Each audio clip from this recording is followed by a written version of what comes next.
오늘 성경 본문 말씀 앞부분을 보면 우리가 이제 지난 시간에 여러분 기억을 하시겠지만 유대인이나 헬라인이나 모든 사람들은 다 죄 아래에 있고 의인은 없나니 하나도 없으며 선을 행하는 자도 없나니 하나도 없도다. 성경은 우리에게 이렇게 말씀하고 있어요.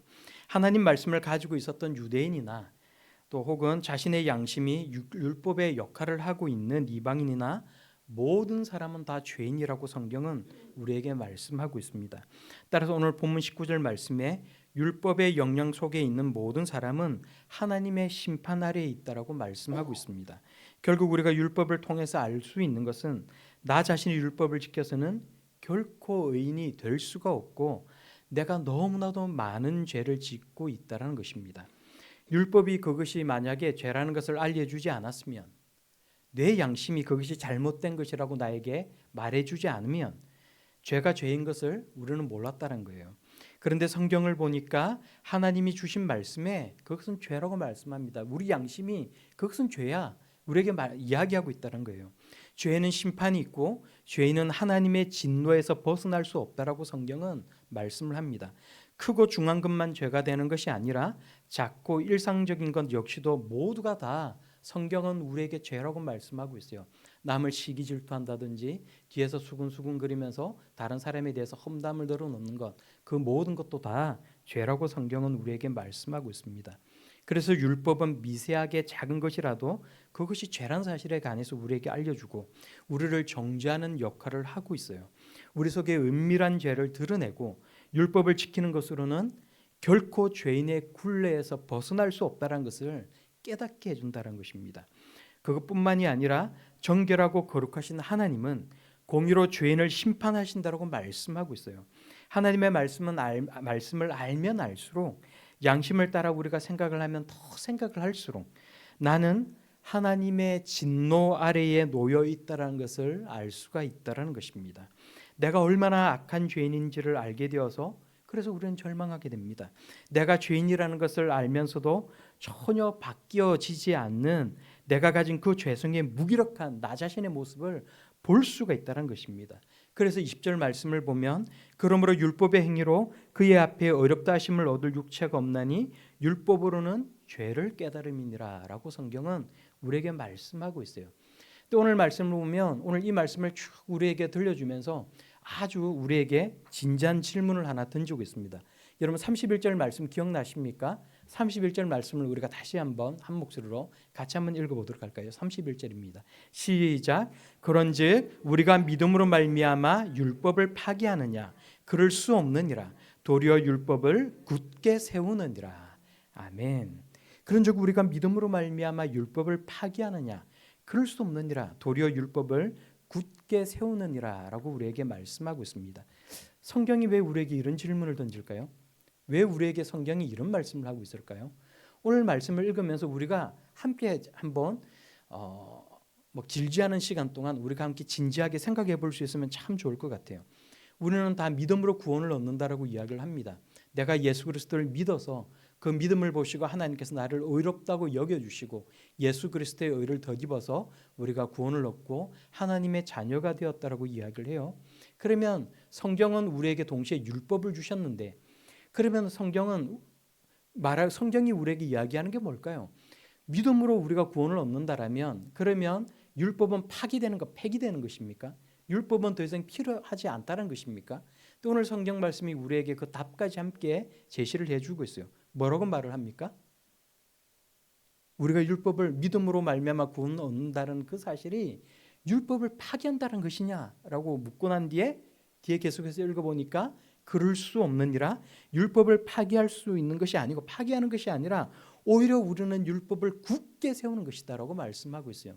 사도 바울이 왜 이런 이야기를 하느냐 하면 그 당시에 초대교회 성도들, 초대교회는 너무나도 많은 오해를 받았다는 것입니다. 특별히 유대인들에게 하나님께서 우리들에게 율법을 주셨고 그 율법을 통해서 우리가 세상을 어떻게 살아가야 할지를 깨닫게 해주셨는데 그런데 우리가 믿음으로 구원을 얻는다라고 이야기를 하니 그러면 그러면 교회는 그러면 율법을 파기하는 것이냐, 율법이 필요 없다라는 것이냐, 오해를 너무나도 많이 받았다는 거예요. 마음대로 살아도 된다는 것이냐, 도덕을 다 폐기하겠다는 것이냐, 그렇게 물었다라는 거예요. 오늘날도 우리도 여전히 동일한 질문을 할 수가 있습니다. 동일한 의문을 가질 수가 있어요.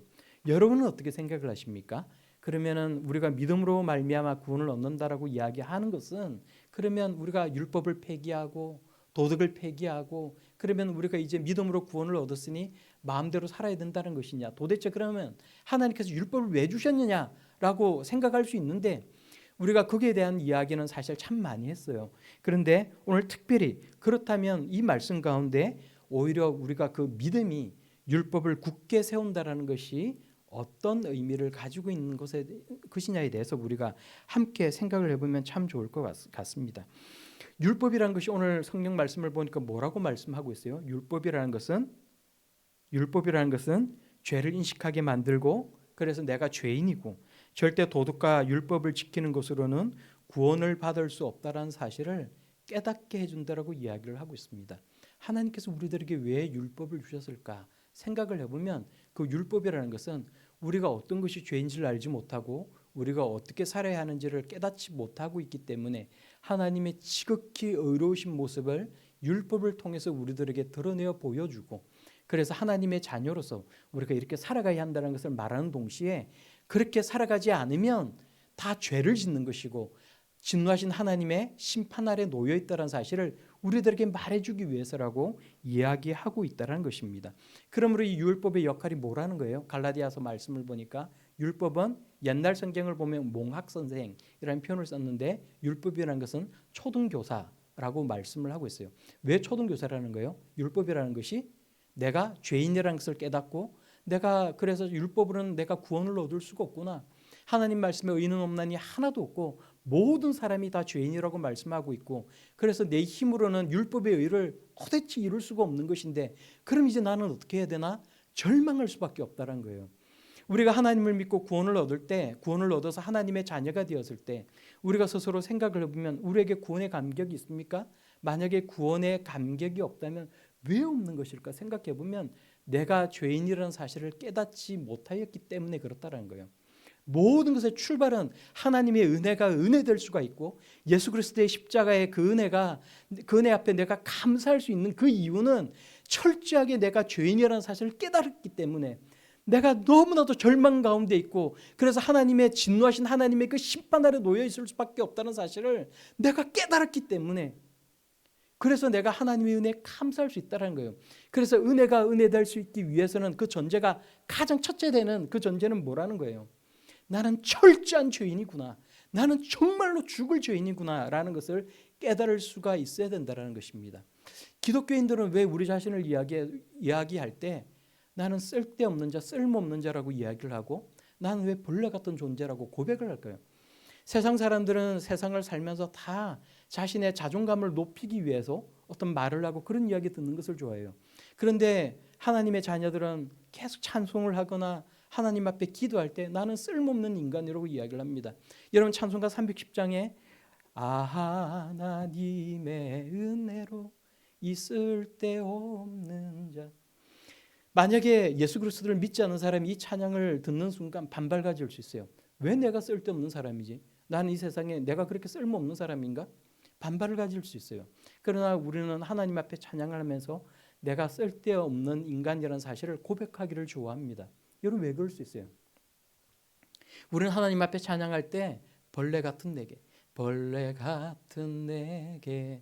왜 복 주시는지 나는 알 수 없습니다. 왜 우리가 이렇게 하나님 앞에 찬양하고 고백할 수가 있습니까? 내가 왜 벌레 같은 인간이라고 하나님 앞에 고백할 수 있어요? 내가 철저한 죄인이라는 사실을 깨달았기 때문에 그렇다는 거예요. 그래서 우리가 하나님의 말씀을 함께 보면서 하나님 저는 죄인입니다. 정말 저는 죽을 죄인입니다라는 사실을 깨닫지 못하면 하나님의 은혜 앞으로 나아갈 수 없다는 것입니다. 성경이 우리들에게 보여주는 하나님의 의를 나타내는 두 가지의 방식이 있어요. 첫 번째 방식은 율법을 통해서 그래서 이 율법을 통해서 우리가 볼 때 하나님의 그 의로우심을 볼 수가 있습니다. 그러나 두 번째 방식이 있는데 그것은 뭐냐면 믿음의 방식이라고 성경은 우리에게 말씀하고 있다는 것입니다. 마태복음 5장 17절 말씀을 보면 내가 율법이나 선지자를 폐하러 온 줄로 생각하지 말라. 폐하러 온 것이 아니요 완전하게 하려 함이라 라고 말씀하고 있습니다. 예수 그리스도께서 이 땅 가운데 오신 이유는 율법을 폐하기 위해서가 아니라 율법을 완전하게 만들기 위해서 오셨다라고 성경은 우리에게 들려주고 있다는 거예요. 그 오늘 이 말씀과 31절 말씀이 그럼 연결된다는 것이죠. 우리가 율법을 폐기하는 것이 아니고 율법을 굳게 세울 수 있는 이유, 믿음이 율법을 굳게 세울 수 있는 이유가 무엇이란 말씀입니까? 어떻게 율법을 굳게 세울 수 있다는 거예요? 첫째는 율법의 역할을 분명하게 드러낼 수 있기 때문에, 율법이 하고 있는 그 역할이, 그 기능이 무엇인지를 분명하게 드러내기 때문에 율법을 굳게 세운다라고 말씀하고 있다는 것입니다. 어떻게 율법을 굳게 세운다고요? 율법의 역할을 드러냄으로써. 그 율법의 역할이 뭔데요? 정죄하는 역할, 우리가 죄인이라는 것을 깨닫게 하는 역할이라는 것입니다. 하나님의 말씀을 읽으면서 끊임없이 내가 그런 모습으로 살아가지 못하는 나의 모습, 하나님의 말씀이 끊임없이 내가 거룩하니 너희도 거룩하라고 말씀하시고, 또 하나님을 사랑하고 내 이웃을 네 몸과 같이 사랑하라. 하나님의 말씀은 우리에게 그렇게 전해주고 있지만 그렇게 살아가고 있는 사람이 우리 가운데 있느냐 둘러보면 나 자신도 그래 하지 못하고 내 주변에 있는 그 어느 누구도 그렇게 살아가고 있지 못한 모습을 우리는 알 수가 있다는 것입니다. 세상을 살아가는 어느 누구도 하나님을 진정으로 사랑하고 내 이웃을 내 몸과 같이 살아가는 사람은 아무도 없다는 그 사실을 바라보면서 정말 율법이 우리 인간들을 정죄하고 있고 우리 모두가 죄인이라는 사실을 깨닫게 해주는구나.